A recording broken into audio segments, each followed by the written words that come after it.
I'm Mitchell Rocheleau. I'm an architect searching the world to learn more about the buildings and environments humans have created from the modern era to prehistory. I believe that our buildings reflect the culture and context of the people who built them and can reveal fundamental insights about ourselves. Using architecture as our lens, we can learn more about who we are and where we come from. With this knowledge, we can build environments for our future that will facilitate our thriving and vitality.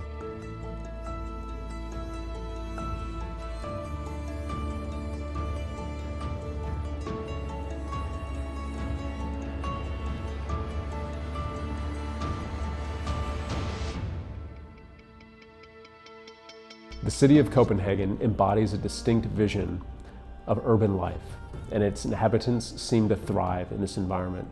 It became clear after visiting the city that a high degree of thought and care had gone into its design, and there was a commitment to offer its people a high-quality lifestyle. I began searching for the formula for its success. Copenhagen seems to know something about how to live together and what life should look like in an urban environment that we may be overlooking in the US. I began engaging closely with the city and speaking with locals about their lifestyle and how they lived in their town. I wanted to see the good, the bad, and the ugly. I walked through the city streets, plazas, canals, harbors, and its many different districts. I wanted to learn something from the city and use its wisdom to help design buildings and cities for the future, ones that promote vitality, connection, freedom, and a happier lifestyle. In the early 1960s, like many cities worldwide, Copenhagen began carving out spaces for the automobile by building streets, highways, and parking inside of the city. A group of architects and urban designers predicted the detrimental impacts this could have on the form and life of their town. When the city began to fall into economic decline, the local government showed receptivity to the architects' ideas and began taking action to revitalize different areas of the city.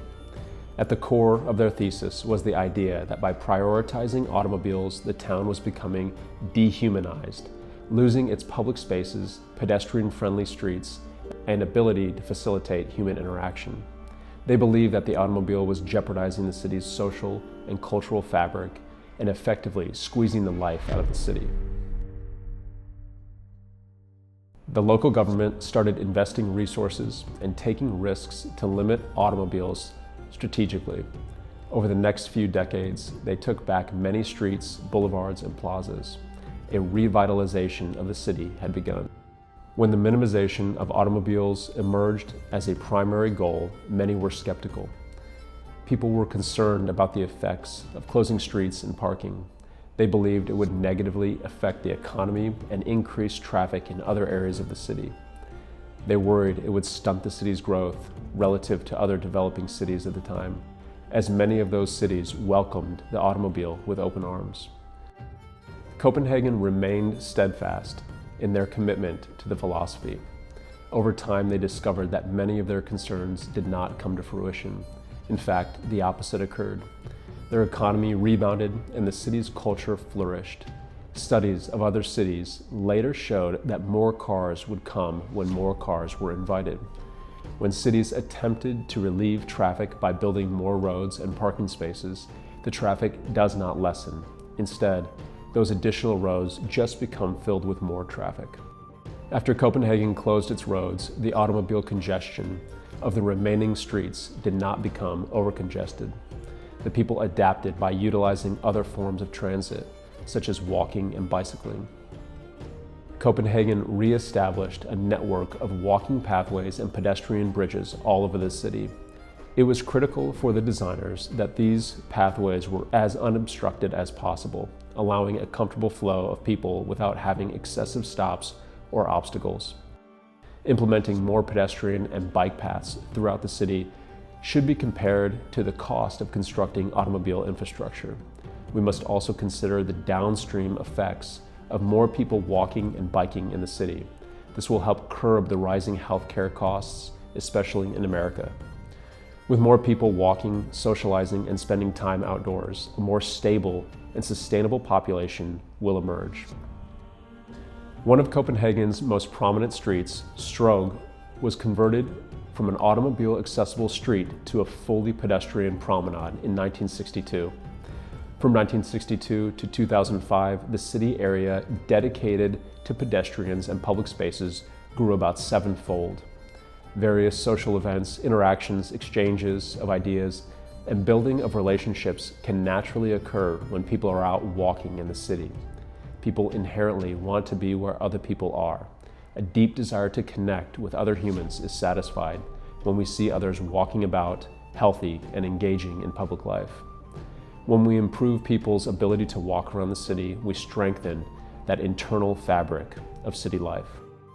In tandem with the installation of pedestrian pathways, the goal was to create a network of bicycle paths, allowing people to travel across the city safely and comfortably on a bike.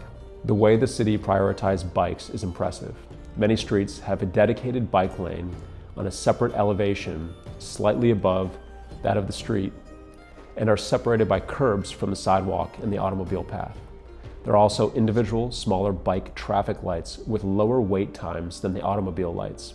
The bike paths are generous and clear, with many of them painted blue at the traffic crossings to reduce confusion and accidents. Today, biking is the primary means of transport in Copenhagen. It's faster and less expensive than all the other options. Copenhagen offers a wide range of communal public spaces. I walked through many of these and saw several common characteristics they shared. They were inviting to use, they felt safe, and they were well scaled and proportioned.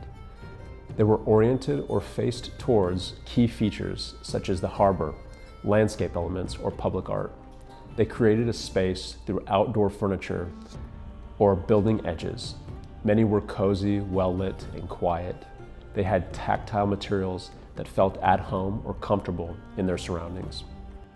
Many of the spaces were created with what seemed to be minimal investment. Small groupings of urban furniture, planted pots, umbrellas, and screens were some of the elements used to create these amazing, outdoor, comfortable public spaces. These small details can drastically change an urban space's usability and desirability. In Copenhagen, the human experience at eye level, where most buildings meet the ground, has been thoughtfully curated and designed.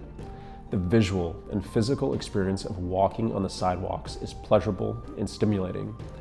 Walking through the city stimulates and evokes a variety of senses.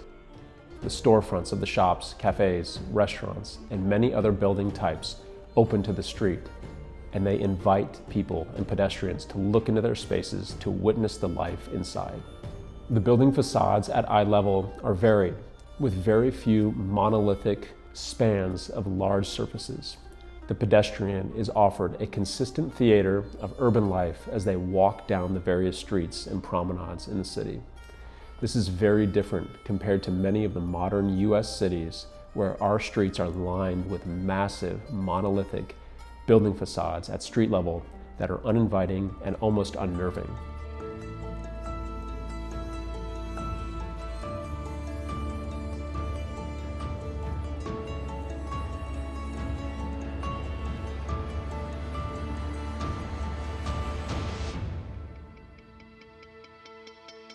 The harbor lies at the center of the city. It's the organizing element that gives Copenhagen its principal form and identity. It was the economic driver that helped the city develop its shipping industry and its most significant natural resource. It's the aesthetic focal point for many buildings, public spaces, and recreational areas. Its canals and bridges create unique and memorable places of the city that make up the composition of many people's images of the town. The harbor bathing pools are one of the many notable examples of the city's clever and playful use of its natural resource. Wooden pathways on piers peel off the harbor's edge to create internally protected swimming pools for the public to bathe, swim laps, and sunbathe. They are a gentle nod to the city's interests in public health, allowing people to exercise or enjoy the benefits of cold water exposure and outdoor sunlight and exercise. Without the harbor, Copenhagen would not be what it is today. Like many cities worldwide, the body of water is inseparable from the city and is profoundly embedded in its culture, industry, and identity. The architects and designers who have contributed to Copenhagen's new developments have thoughtfully integrated new architecture into the city's historical fabric. Many newer developments utilize materials that give a nod to the historic buildings. However, the materials are implemented in a contemporary, skillful, and clever way. For example, they utilize bricks similar to the historical buildings. However, the pattern or formation in which they may be used is executed in a new, contemporary way. Corten steel was used on many surfaces to celebrate the clean lines of modern architecture, while simultaneously suggesting a feeling of agedness and raw material consistent with the rest of the city and its industrial past.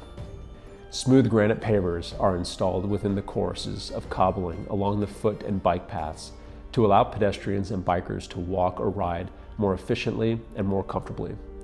The old cobble paths can be challenging to walk and run on and bike on due to the stone's uneven and highly irregular surface.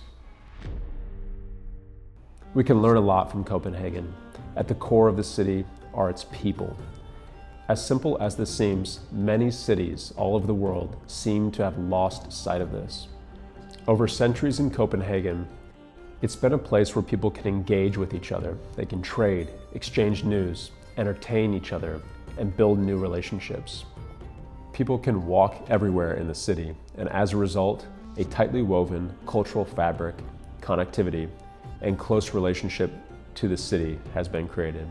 These elements serve as the foundation to build a thriving community. Cities worldwide, such as Copenhagen, Melbourne, and even New York, are now recognizing the positive effects of reprioritizing and designing around the human experience. They're seeing rises in physical and mental health, along with growing economies. As we design our cities for the future and renovate our current cities, we need to take note of Copenhagen's successes.